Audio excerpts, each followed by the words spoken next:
وہ حضرت شیمہ رضی اللہ تعالیٰ نا، اب حضور جیسا بھائی ہو تو کہاں باہر دل لگتا ہے حضرت.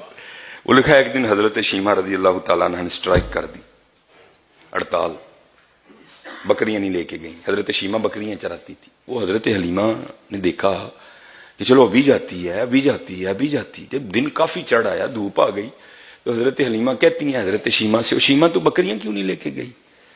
تو حضرت شیمہ کہتی ہیں اماں میرے کو نہیں کلیاں بکریاں چاریاں جاندی ہیں، آہو میں سارا دن تھک جاتی ہوں بکریوں کے پیچھے بھاگ بھاگ کے، مجھے اب کوئی مددگار چاہیے. تو حضرت حلیمہ کہتی ہیں شیمہ میں بوڑھی ہو گئی، باپ تیرا بوڑھا ہو گیا، اب تجھے کہاں سے مددگار لا کے دوں؟ اگر تو بکریاں نہیں چرائے گی تو کون چرائے گا؟ تو لکھا ہے کہ نبی علیہ السلام کی بھی عمر چند ماہ ہی ہیں، چھوٹے ہیں ہمارے نبی علیہ السلام. تو حضرت شیمہ حضور نبی علیہ السلام کی طرف اشارہ کر کے کہتی ہیں تو ماں پھر اس طرح کرو بطور مددگار بھائی محمد کو بھیج دو. اب بات ہی ایسی تھی کہ سمجھ میں نہ آنے والی تھی حضرت.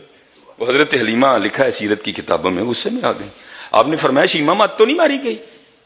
محمد علیہ السلام تو بھی خود دودھ پیتے بچے ہیں، تیری مدد کس طرح کرے گی؟ بات ہے کیا، کھل کے بیان کر. تو حضرت شیمہ رضی اللہ تعالیٰ عنہ کہتی ہیں ماں ایک دن میں بھائی محمد علیہ السلام کو ساتھ لے گئی تھی بکریاں چرانے. اس دن میں نے 3 باتوں کا مشاہدہ کیا.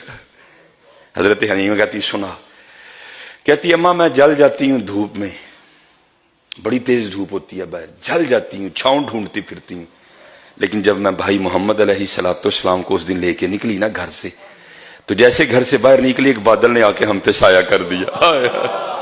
میں جہاں جہاں گئی بادل ہمارے اوپر ہی رہا.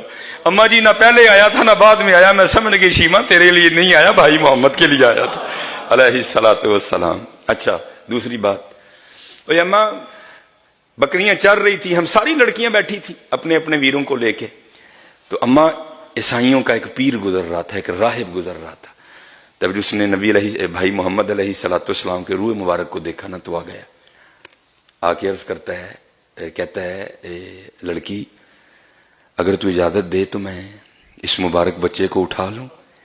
کہتی ہے ماں پہلے تو میں ڈر گئی، پھر میں نے کہا چلو کچھ نہیں ہوتا. میں نے دے دیا تو کیا کرتا ہے، کبھی حضور نبی علیہ السلام کو چومتا ہے، آپ کے جسم مبارک کو اپنے جسم سے مس کرتا ہے، روتا ہے، اور پھر تھوڑی دیر بعد بھائی محمد علیہ السلام کو نا میری گود میں واپس دیتے ہوئے کہتا ہے بیٹی یاد رکھنا تیرا بھائی بڑا ہو کر بڑوں کا بھی بڑا بنے گا، بڑوں کا بھی بڑا بنے گا.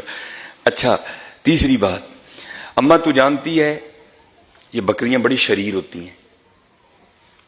اماں ایک بکری بھاگتی تھی میں پکڑ کے لاتی ہوں تو دوسری بھاگ گئی، دوسری کو پکڑ کے لائی تو تیسری بھاگ گئی، تیسری کو پکڑ کے لائی تو چوتھی بھاگ گئی. اماں سارا دن ان بکریوں کے پیچھے بھاگ بھاگ کے میں تھک جاتی ہوں. اور دوسری بات اماں تو جانتی ہے کہ ان بکریوں کا پیٹ بھی اتنی جلدی نہیں بھرتا. لیکن اماں تجھے کیا بتاؤں، جس دن میں بھائی محمد کو لے گئی نا، ہائے ہائے کوئی بکری نہیں بھاگی. میں بھائی محمد علیہ السلام کو اپنی گود میں لیے بیٹھی تھی تو تھوڑا سا گھاس کھانے کے بعد نا، تھوڑا سا گھاس کھانے کے بعد ساری بکریاں ہمارے سامنے آ کے بیٹھ گئیں.